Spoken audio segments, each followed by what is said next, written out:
Coming up next, Pennsylvania's drought worsens, affecting farmers during one of their most important seasons. Plus, leaves are falling. Find out why some experts are encouraging you to leave them in your yard. Insects that live in that habitat, when we rake up our leaves, they are killed. They go away. And how the trade war is impacting a fun club in State College. One of the things you may or may not notice is there are a lot of empty boxes. That's only a result of tariffs and the way that's affecting us right now. The Center County Report starts now.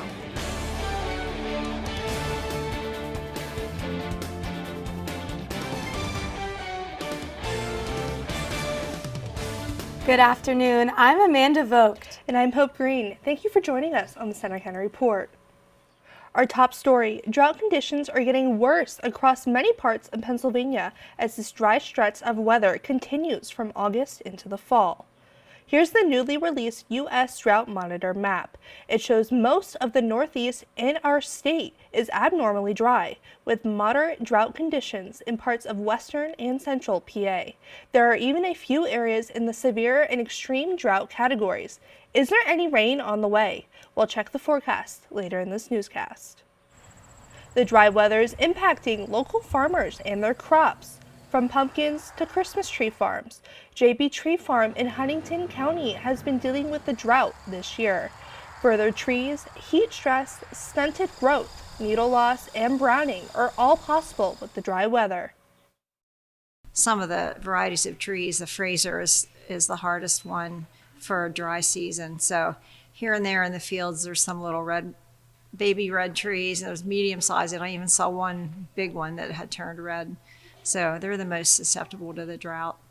For more on the drought, let's check in with the student meteorologist Daniel Weaver.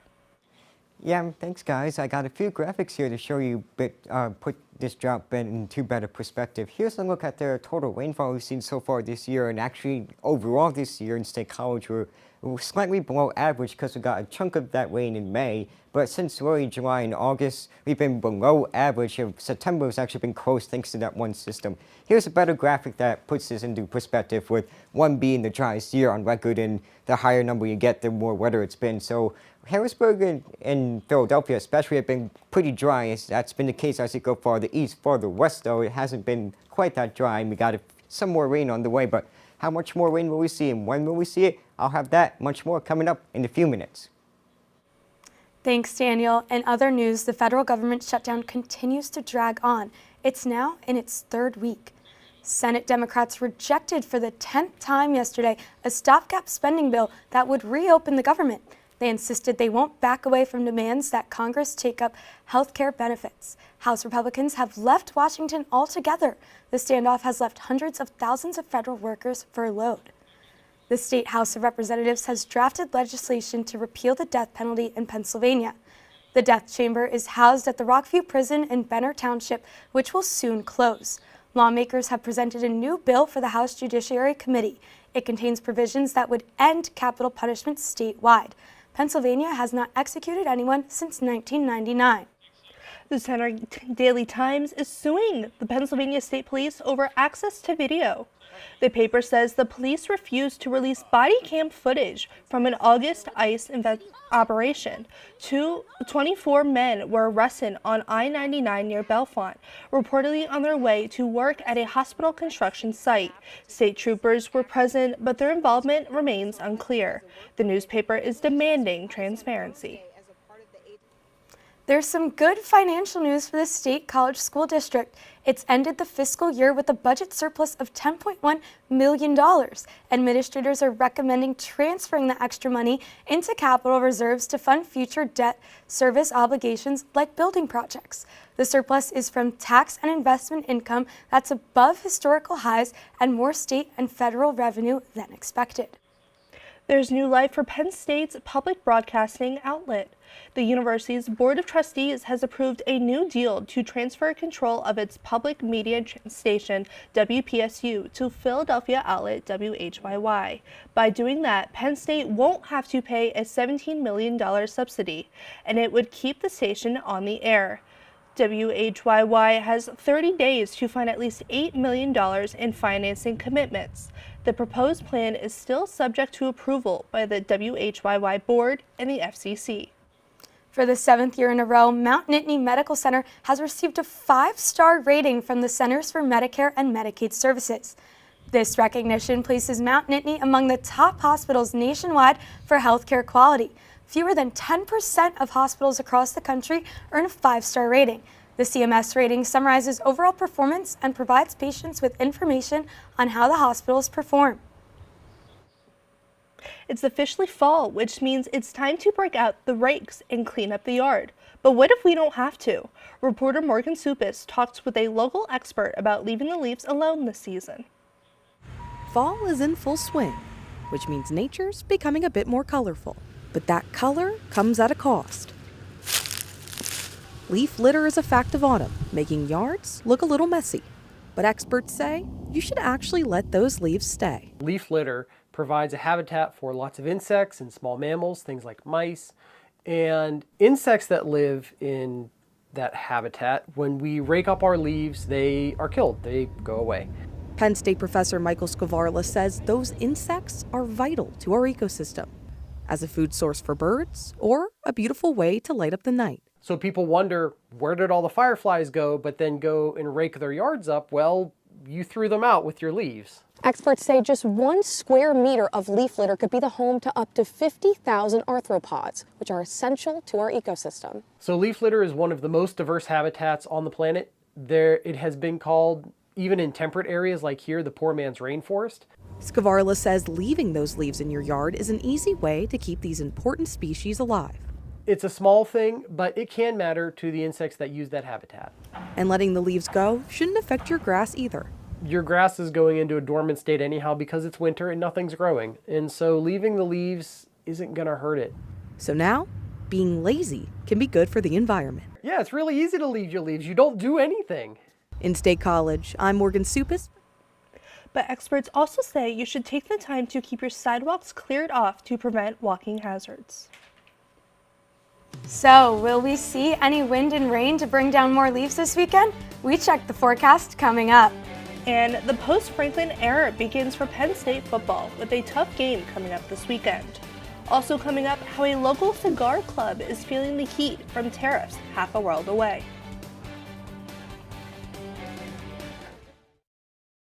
When we first met Todd, he was singing a song, and I was like, wow, look at this kid with the biggest smile. Todd's a joy. Yes. Todd's really is a great joy. And you. Learn about adopting a teen at adoptuskids.org.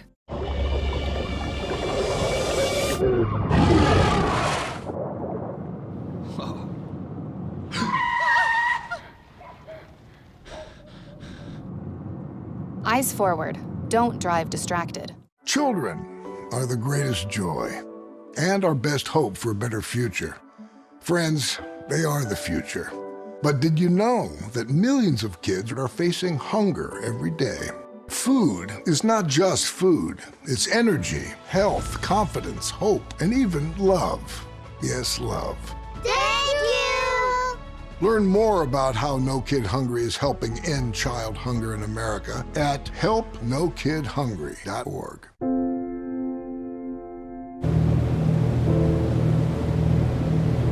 Keep going, keep going.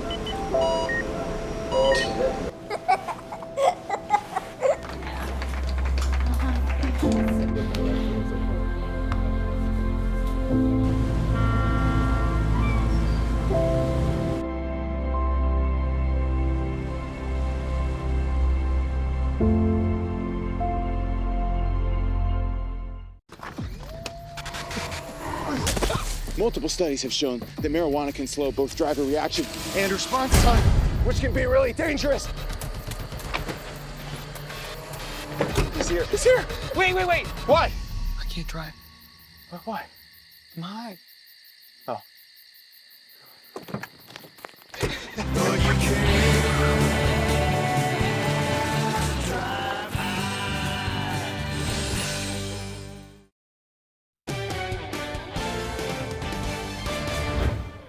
After 2 years of war, the ceasefire between Hamas and Israel is still holding so far.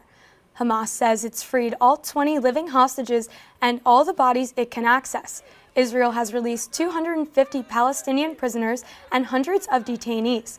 Hostages reunited with their families in hospitals across Israel, and prisoners connected with their family members too. Meanwhile, President Donald Trump said on social media that if Hamas keeps killing people in Gaza, quote, "we will have no choice but to go in and kill them." With new U.S. tariffs taking effect this week on lumber and furniture, an analysis by Goldman Sachs claims American consumers are paying for more than half the cost of the fees imposed by President Trump. The analysis showed U.S. consumers will absorb 55% of tariffs costs by the end of the year. Businesses would pay 22% of the costs, and foreign exporters would pay 18%. And tariffs are hitting close to home for some products you might not even think of. Reporter Nico Rodriguez explains. Cheers! Cigars, themed cocktails, and good friends. That's what the Your Cigar Den Women's Cigar Club is all about. A lot of the females that come in here with their husbands talking about they should get together and do something. So I jumped on that and I said, well, why don't we do a women's cigar club? They meet once a month in State College. Owner Tony Gaffari chooses a theme with a certain cigar and a specialty drink that he gives the women for free, along with a discount on the cigar. When the first rating, there was just, what, four of us? And so I think this is by far the largest showing we've had so far, and we've only been meeting, this is our 10th meeting.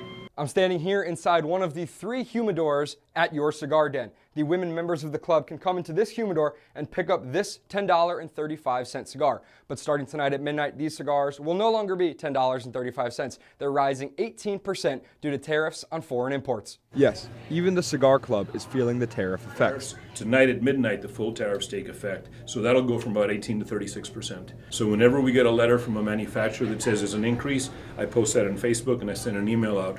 Because one of the things that's being said out there by the politicians is that the retailers are greedy and selfish and they're raising prices and they shouldn't be raising prices. No, we're paying the tariffs. When I say we, I mean you. Those price hikes affect everyone from aficionados to beginners. When somebody comes to smoke, they have a budget. This is how much money we're going to spend. We're going to spend $20, we're going to spend $10, whatever it is, and that's what they're going to spend. So this cigar is now $25.92. If you're going to spend $25, this is a cigar you're going to smoke, and you're going to smoke anything else. Like so many other things, the cost is going up. The Cigar Club just hopes it doesn't ruin their fun. In State College, I'm Nico Rodriguez for the Center County. Some experts believe tariff-driven prices will continue to increase in the coming months as companies adjust to their higher rates. Now, let's check the weather.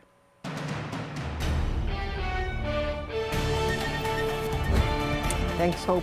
This weekend's actually going to be pretty much like last weekend. Tomorrow's going to be the better day, and then we'll see some more rain on Sunday, like I alluded to earlier. Here's a live shot out of Beaver Stadium this morning. You can actually start to see a few fall foliage colors on those trees closer to the stadium there. We're sitting at a temperature of 55 degrees this morning with clear blue skies overall, which will help to increase those temperatures up a little bit, but more or less will be a little cooler than yesterday with around a high of 62 degrees. Here's the fall foliage map across the lower 48. You can start to see those colors making their way down towards the south as temperatures start to get cooler. If we zoom in across Pennsylvania, though, you can see we around the Central Valley's area, we are in the peak fall foliage colors for the year.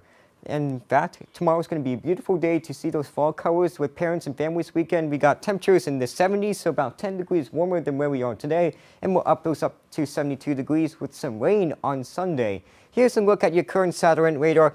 Just a few clouds making their way in from the north, but if we zoom out, you can actually start to see the better wind pattern. We have this area of high pressure, and you can start to see the counterclockwise rotation with those clouds around the area thanks to those winds rotating counterclockwise, or clockwise rather, around that high pressure. I'm getting a little mixed up on my directions there for a minute.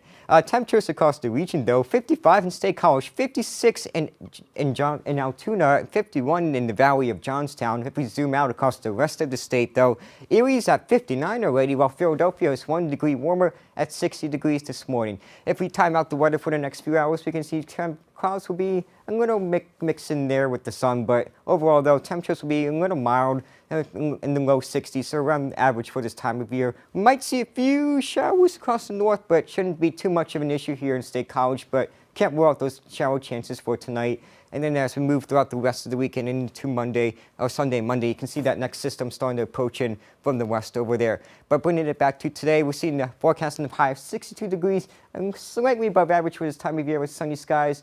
tonight we'll drop those temperatures a little bit with a low of 43 degrees, but it will actually be quite warmer compared to where we were last night. We saw temperatures close to freezing.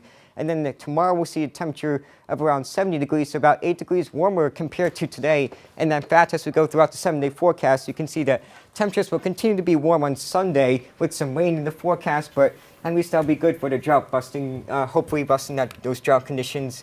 So yeah, this weekend's going to be quite nice. At least tomorrow, great weekend for a parents and families weekend. Yeah, I'm definitely going to be savoring that 70-degree day tomorrow because who knows how many we have left. And it's starting to get pretty cold in the morning, so. It's definitely starting to get cold in the morning, but I think the weather's going to hold out for some sports this weekend. Let's head over to Kaylee Timon with sports.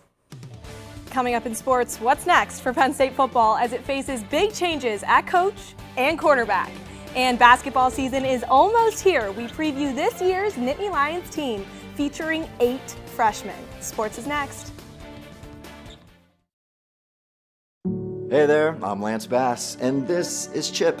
And if you're like me, your pets mean the world to you. And if disaster strikes, saving them is a priority.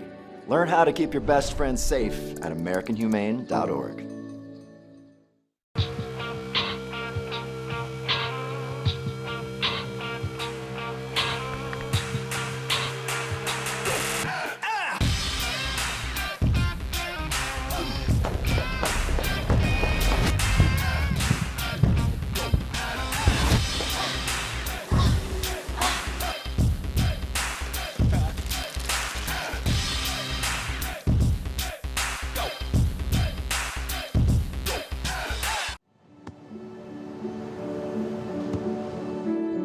I don't remember how it started.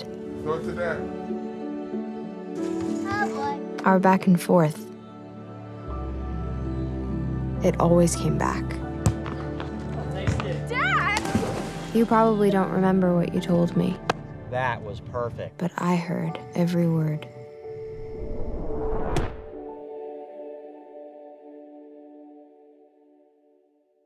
With Julia's autism, loud sounds can be too much. But she still loves to make music. Yeah. Play band. Early screening for autism can make a lifetime of difference. Find out more at screenforautism.org.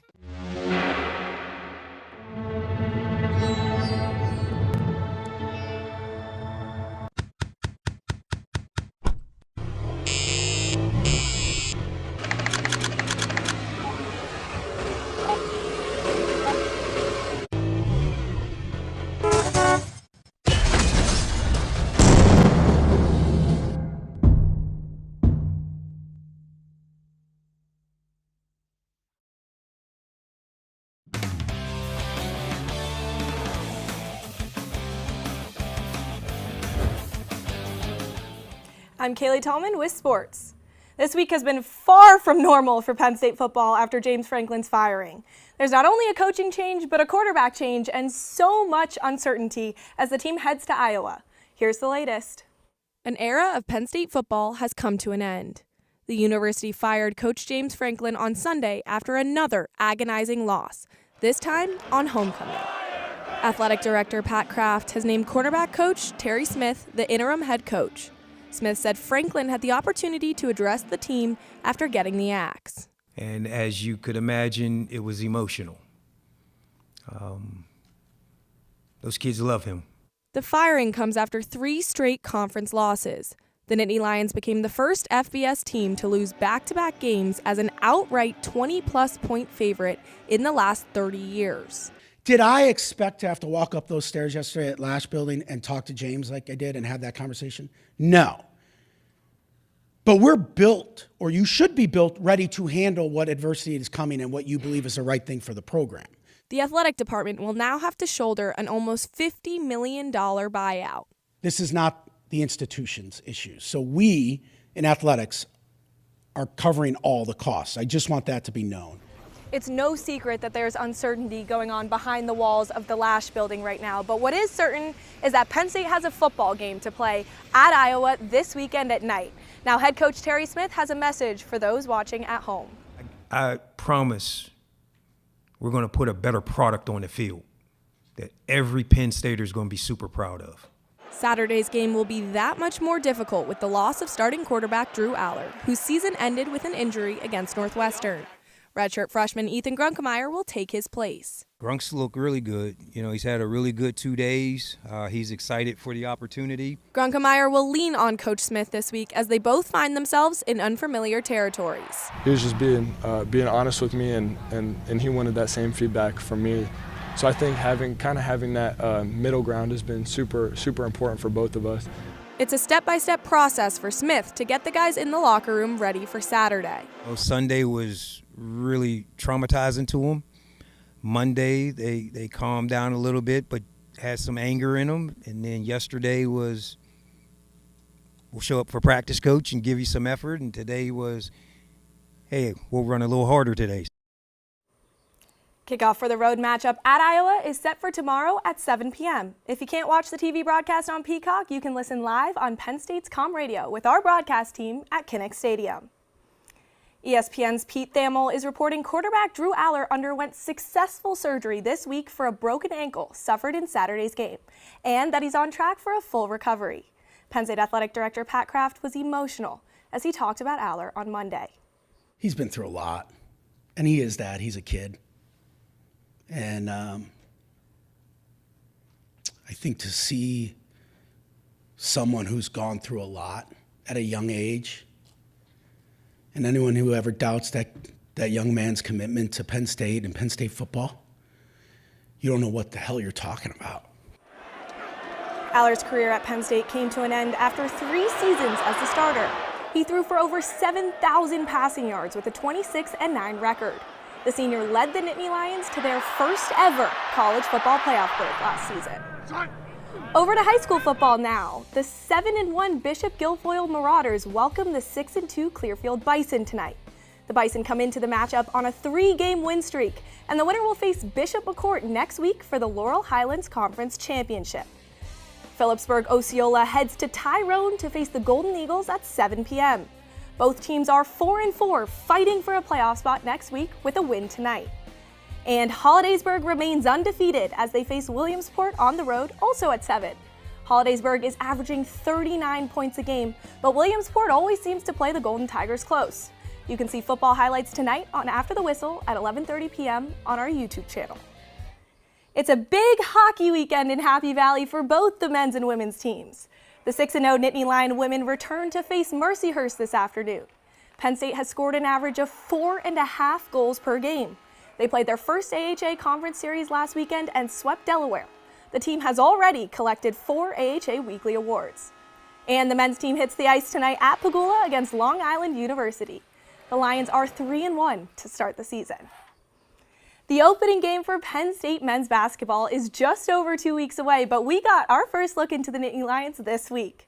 Amanda Vogt has the details. On Sunday, Penn State men's basketball plays Dayton in the first of 2 exhibition games this season. It'll be Mike Rhodes' first look at how his new and significantly younger team looks. There'll be 13,000 people there, and we're going to go right into the furnace. I love it. I want to see how our guys respond. I want to see how our guys play. Penn State has the youngest team in the Big Ten with 8 freshmen on the roster, but players aren't considering it a disadvantage.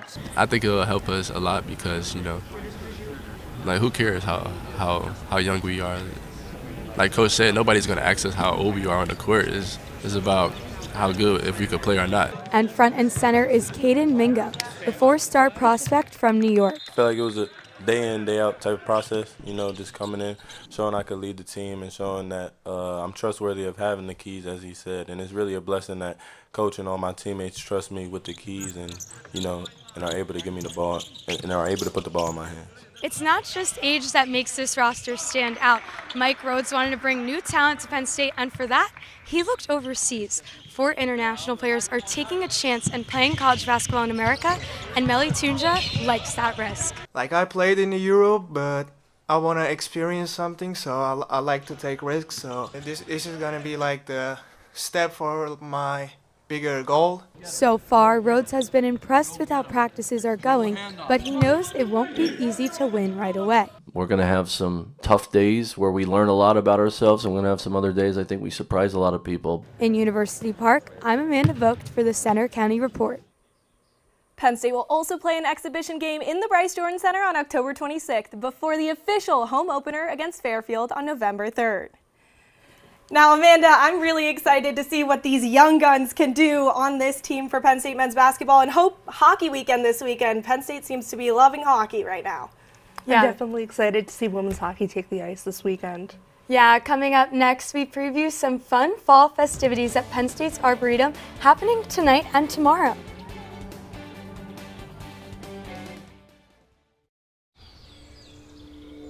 Hear that? That's the sound of your life. Perfectly imperfect. But every time you drive after drinking, the music gets drowned out. Your life sounds pretty great. Don't let a buzz ruin it. Buzzed driving is drunk driving. Don't drive buzzed. There's been another deadly shooting at a local elementary school. According to authorities, the suspect acquired the gun from a family member's home before using it to take the lives of innocent children and teachers. Store your gun securely, locked, unloaded, and away from ammo. When it comes to disasters and emergencies, it's not a matter of if, but when. I'm relying on luck, but who knows if it'll be on my side. Let's prepare so we all have a better story to tell. Take control at ready.gov/olderadults. When I was 10, my mom got deported. We had a difficult time, and I feel that's why I didn't get to finish school. My husband is really supportive in a way that he pushed me to go back to school. She wants to have a career so her kids can look up to her. They both keep me motivated to go to school, and they see that if I do it, like, they can do it too, you know? I feel that everything's possible. Find free adult education classes near you at finishyourdiploma.org. For decades, I've taught you everything I know. How to safely build a fire, and how to control the flames. But I can only teach wildfire prevention. Only you can prevent wildfires.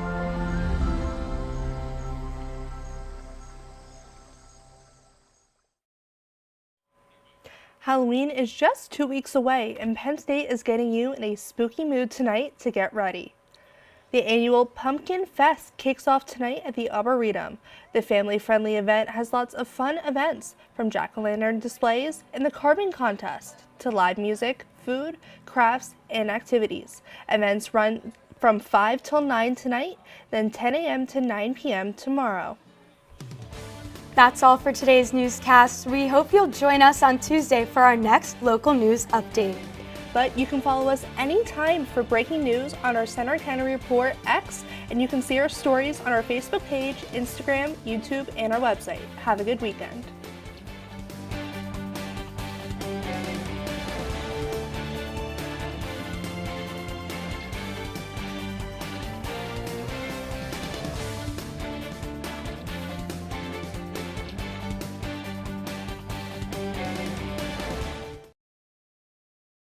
No young person should ever have to worry about having a safe place to sleep at night, or whether anyone cares about them. But the reality is, 1 in 10 young adults will experience a form of homelessness this year. For over 50 years, Covenant House has been helping youth in crisis and giving them the support and tools they need to succeed in life.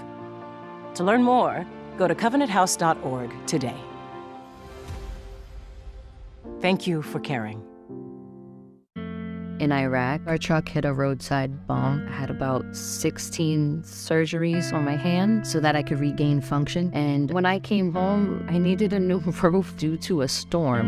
And I was about to lose homeowners insurance as well. I applied for Operation Homefront Critical Financial Assistance Program. And it's good to know that when we come home, there are people who are there that care about us. Operation Homefront, they've really been a blessing. I'm Sandra, this is Jorge, and we were adopted in 2019. I remember when they first came to us, Michael was already a teenager. The whole cliche of, they're so lucky to have you guys, and it's the other way around. They have changed our family for the better. They chose to love us. They didn't have to. They chose us. Family. Learn about adopting a teen from foster care. You can't imagine the reward. Visit adoptuskids.org.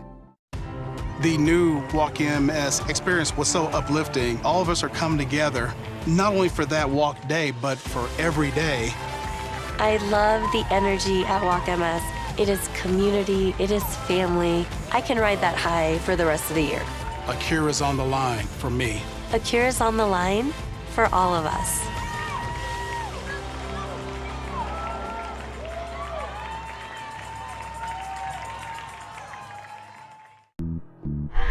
After the whistle starts at Veterans Memorial Field, where Tyrone's quarterback Eli Woomer finds his running back Caleb Whitby, who dances past